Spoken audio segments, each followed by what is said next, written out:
2007లో ఇందాక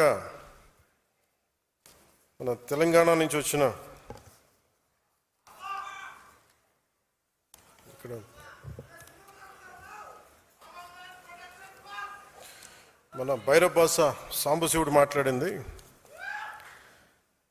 10వ క్లాస్లో చూసి యూత్ వింగ్లో అప్పుడు ఎలా మాట్లాడానో అన్ని స్ఫూర్తి చెంది ఈరోజు మాట్లాడిన సాంబశివుడి మాటల గురించి చెప్తాను. 2008లో అప్పుడే రాజకీయ ప్రస్థానంలో చాలా స్పష్టతతోటి ఎలా నడపాలి యూత్ వింగ్ అని చెప్పి ఒక స్ట్రక్చర్ పెట్టుకున్నాం, ఎలా ముందుకు తీసుకెళ్ళాలి. ఆ రోజున ఆ స్ట్రక్చర్ని ఒక 12 సంవత్సరాల తర్వాత దాన్ని రియలైజ్ చేయగలిగే అవకాశం నాకు వచ్చింది. సో ఇది అన్ని పార్టీలకు ఎంత ఉంటుందో నాకు తెలియదు, కానీ జనసేన, అందుకే నేను 12 సంవత్సరాలు ఎప్పుడు లూజ్గా వదిలేసాను. స్ట్రక్చర్ కాంక్రీట్గా ఫిక్స్డ్గా ఎప్పుడు ప్రయత్నం చేయలేదు. ఎందుకంటే ముందు నలగాలి మనుషులు అనుకున్నాను. మన సిద్ధాంతాన్ని నమ్మిన వాళ్ళు మనతో పాటు ప్రయాణం చేద్దాం అనుకుని నమ్మాలి, వీళ్ళ కోసం నేను ఉండాలనుకున్నాను. ఒక 12 సంవత్సరాల తర్వాత అసలు మిమ్మల్ని జీవితకాలం మేము వదలమని చెప్పిన వాళ్ళందరూ పారిపోయారు, వదిలేసి వెళ్ళిపోయారు. ఎవరు నన్ను వదలలేదంటే నా జన సైనికులు, మా వీర మహిళలు వదలరు. సో మిమ్మల్ని సెంట్రైజ్ చేసే ఈ స్ట్రక్చర్ ఉంది. ఆ స్ట్రక్చర్ గురించి వివరిస్తాను.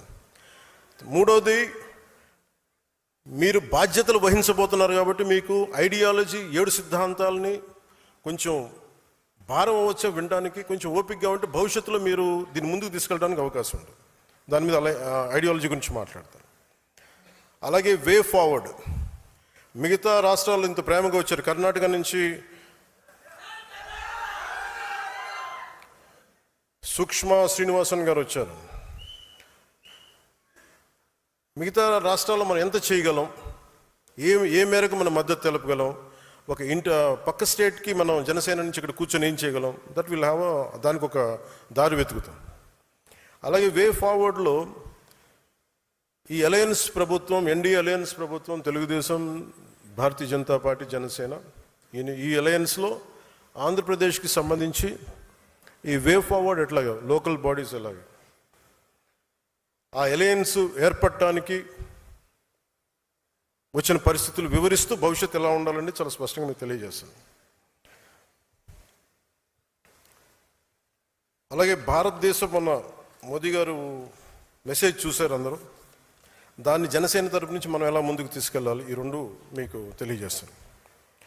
ఈరోజు ఇన్ని వేల మంది జనసేన సాధకులతోటి సమావేశం కావడానికి ప్రధాన కారణం, జనసేన పార్టీని క్షేత్రస్థాయిలో ఇది నా పార్టీ అన్న భావంతో భుజాన మోస్తుంది మీరే. పార్టీ భావజాలాన్ని ప్రజల్లోకి తీసుకెళ్లి పార్టీ బలోపేతానికి కీలక పాత్ర